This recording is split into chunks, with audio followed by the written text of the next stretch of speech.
उत्तर प्रदेश की 9 विधानसभा सीटों पर उपचुनाव के लिए 20 नवंबर को वोटिंग होगी, जिसके लिए आज शाम 5 बजे प्रचार थम जाएगा। सीएम योगी और अखिलेश यादव ने सभी सीटों पर दो बार जनसभाएं और रोड शो कर पार्टी कैंडिडेट के लिए वोट मांगे हैं। सभी 9 सीटों पर हर दिन तस्वीर बदलती दिखाई दे रही है। यूपी में बीजेपी और समाजवादी पार्टी के बीच कड़ा मुकाबला देखने को मिल रहा है। बीजेपी ने दोगुनी ताकत से सभी सीटों पर कैंपेनिंग की, तो वहीं सपा अपना मोमेंटम बनाए रखने की पूरी कोशिश में है। जिन 9 सीटों पर उपचुनाव हो रहे हैं उनमें 4 सीटें करहल, सीसामऊ, कटेहरी और कुंदर की सपा के पास थीं, तो वहीं 5 पर एनडीए ने जीत दर्ज की थी। इनमें अलीगढ़ की खैर, गाजियाबाद और फूलपुर सीट भाजपा ने जीती थी, तो वहीं मझवा निषाद पार्टी और मीरापुर रालोद ने जीती थी। लखनऊ से हमारे सहयोगी संजीव सिंह जुड़ गए हैं। संजीव, तस्वीरें क्या बनती दिखाई दे रही हैं? आज आखिरी दिन है चुनाव प्रचार का और जिस तरह से बीजेपी और समाजवादी पार्टी दोनों ने एड़ी चोटी का जोर लगाया हुआ है, बहुत कुछ दारोमदार निर्भर करता है पार्टियों के चुनाव प्रचार पर भी। जी बिल्कुल, अगर बात की जाए क्योंकि 9 विधानसभा उपचुनाव जो सीटें हैं उसको लेकर के आज शाम को 5 बजे जो है प्रचार प्रसार खत्म हो जाएगा।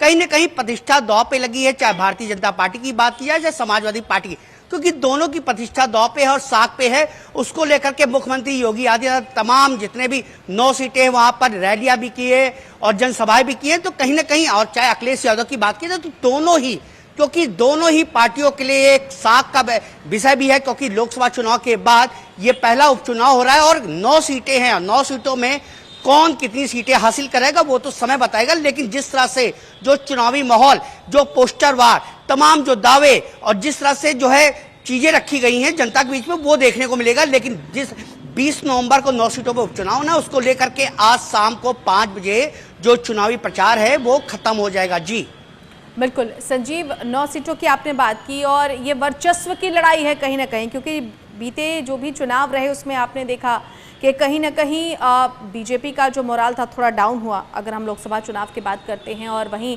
समाजवादी पार्टी का जो हौसला था वो बुलंद रहा। लेकिन ये विधानसभा की वो सीटें हैं जिन पर आप बहुत कुछ निश्चित नहीं कर सकते हैं। 4 सीटें समाजवादी पार्टी, तो 5 पर एनडीए की जीत हुई थी, लेकिन बहुत कुछ बदल जाता है समय के साथ, वक्त के साथ। और उपचुनाव में अमूमन ये देखा जाता है कि जिस पार्टी की सत्ता रहती है वर्चस्व उसका ज़्यादा दिखाई देता है। लेकिन क्या तस्वीरें अलग हैं या फिर उसी परिपाटी पर ये भी चुनाव होने वाला है?